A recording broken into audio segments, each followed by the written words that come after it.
Hello, I'm Tracy Curo and welcome to a special webcast devoted entirely to superannuation.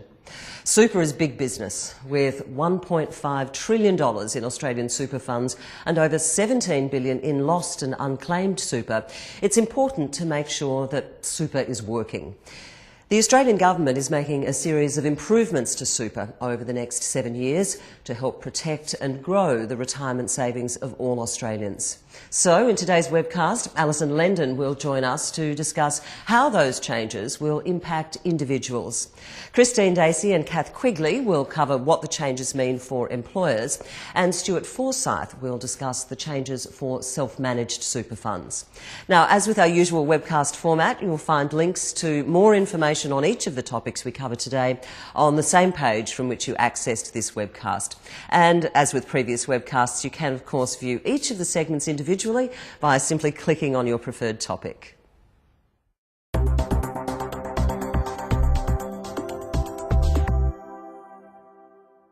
Well, to encourage Australians to get their super organised and to discuss some of the changes, I'm joined now by the Deputy Commissioner of Superannuation, Alison Lendon.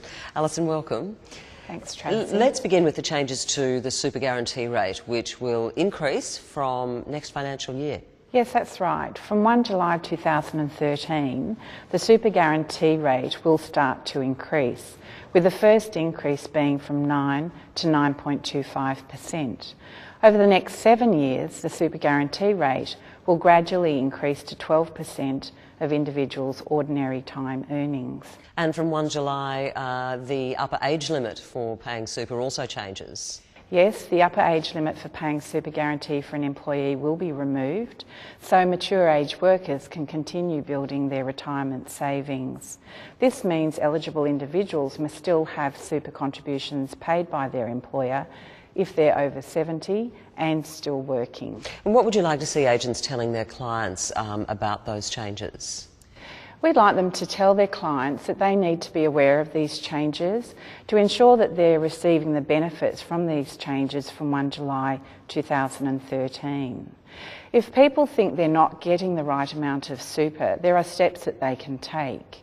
They can find information on how to do that by visiting our website at ato.gov.au/unpaid super. Okay. Now, there have also been changes to the limits on the amount that people can contribute to super before incurring extra tax. Yes, that's right. From 1 July 2012, the concessional or before tax contribution cap of $50,000 for people aged 50 years or older ended, which means the amount you can contribute to super before paying additional tax is now $25,000 for everyone. The government recently announced changes to the concessional cap for the 2013-14 financial year, but these haven't yet been legislated. We'll publicise changes to the caps once the law has been passed. Okay, but what if a person exceeds the concessional cap? What happens then? Well, if a person goes over the cap by no more than $10,000 in the 2012-13 financial year, and it's the first time, they receive a once-only offer to have their excess contributions refunded and taxed at their marginal tax rate, rather than paying excess contributions tax, which may be higher.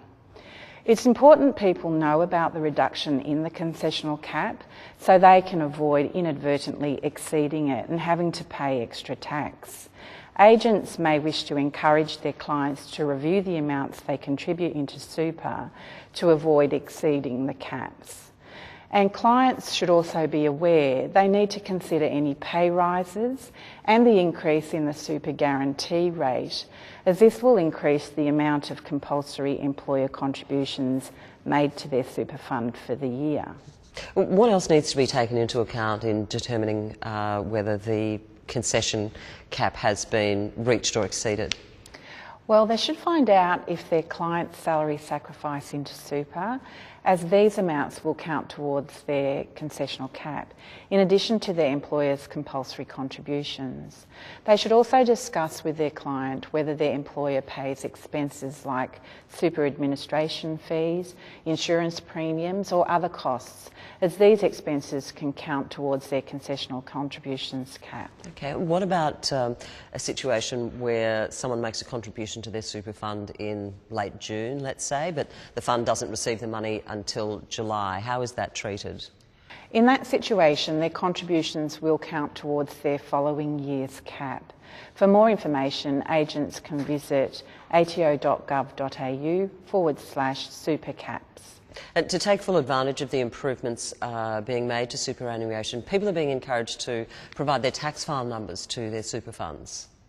Yes, that's correct. Although it's not compulsory to provide a TFN to a super fund, it's in their client's best interest to do so. It means they will pay less tax on employer contributions, are less likely to lose super accounts, won't miss out on government super payments, such as the new low income super contribution, and will be able to make personal contributions to their funds. It will also make it easier for people to keep track of and transfer their super and find any lost super or super that we hold on their behalf. Agents should ask their clients if they have declared their TFN to their super fund. If they haven't, they should advise them it's in their best interest to do so as soon as they can to avoid paying more tax on their super than they need to. For more information, agents and their clients can visit ato.gov.au/TFN super. Okay, let's move on and discuss the recent changes to Super Seeker. But just before we do, let's recap and explain how, if you don't mind, Super Seeker works. Super Seeker is a free and secure online tool that helps people keep track of their super. Super Seeker has been improved so that people can see and do more with their super in just a few simple steps. It's also moved into the ATO Online Services platform, which is an online space which will offer individuals more services over time. Individuals must first, though, register for ATO Online Services and create a secure login. They can then check their super accounts that money has been paid into in the last 2 years. They can also find any lost and ATO held super. Super Seeker also allows them to electronically transfer their super into the account they want. You mentioned a registration process, Alison. How does one register?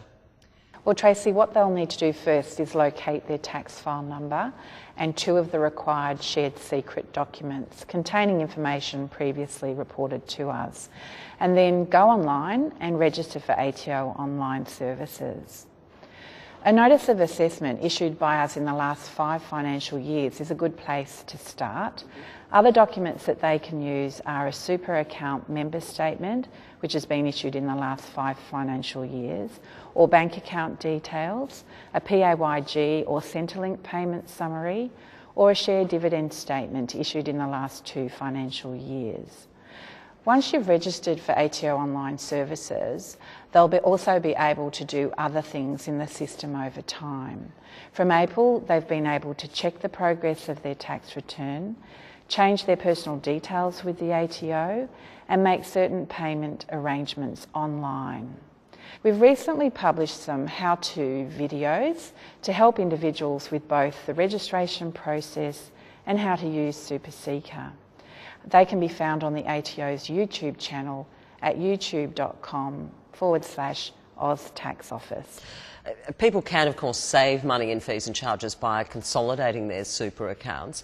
Can they do that on Super Seeker? Yes, they can. Individuals will be presented with a list of the super accounts that are currently reported to us. All they need to do is select the account that they want to close and the one that they want money to be transferred to. They can even choose an account they've recently opened but the fund hasn't yet reported to us. Provided the fund receiving the money deals with us electronically and we've received a report from the fund that they hold the account, we'll send the fund the transfer request electronically. Otherwise, they can print the form and send it directly to the fund. Currently, over 70% of requests are able to be dealt with online without the need for a paper form, which is great. As I mentioned at the start of this webcast, there's something like $17 billion in lost and unclaimed super. I understand that small amounts of up to $2,000 sitting in some inactive super accounts are now going to be transferred to the ATO until they're claimed. Yes, that's right. People may have small amounts of super of up to $2,000 sitting in a number of super accounts. This can happen when they've had a number of different jobs. This super can become lost if there hasn't been any super payments made into the account for over 12 months and the super fund cannot find the client.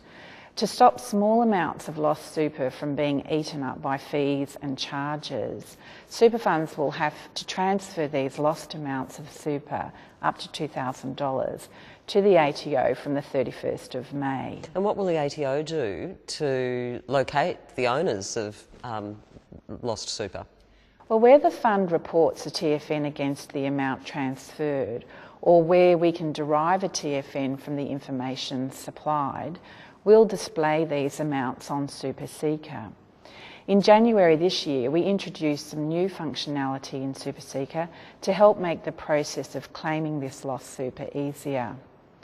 If their search finds any ATO-held super monies, we'll present them with a list of their existing super accounts held by funds and allow them to select the fund they want to receive the ATO-held monies.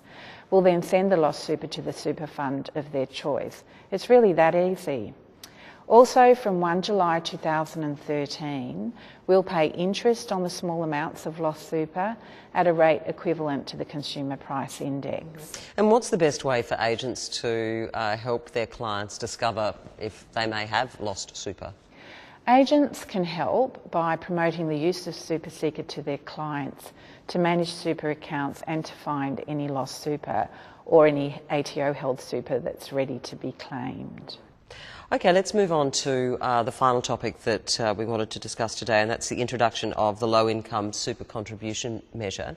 And I understand this is relevant to a person who earns $37,000 or less per year, who may be eligible to receive a government super contribution. Yes, that's right. If a person earns $37,000 or less per year, based on their adjusted taxable income, they could be eligible to receive a boost to their super of up to $500 a year. This measure came into effect on 1 July 2012. The payment will be 15% of the super contributions that eligible individuals or their employers make from before tax income, which effectively means that low-income earners will pay no tax on these contributions. And what will people need to do to ensure that they receive this payment? They won't need to do anything. The payment will be made automatically into their super account once they've lodged a tax return for 2012-13 and we've received contribution information from their super fund. And what about individuals who don't need to lodge a tax return? They don't need to do anything either. We will work out their income from other sources of information that we receive, and payments are expected to be made from 1 July 2014. And again, what advice would you like to see agents giving their clients to ensure that they can claim the low-income super contribution? We'd asked agents to remind their clients that they should make sure their super funds have their TFNs in order to be paid the low income super contribution. If they're required to lodge a tax return, they should do so promptly. The earlier we have this information, the sooner that we make payments to individual super fund accounts. Agents wanting more information can visit our website at ato.gov.au/LISC. Okay, Alison, we will leave it there for today at least. Thank you for joining us. Thanks, Tracy. Deputy Commissioner Superannuation, Alison Lendon.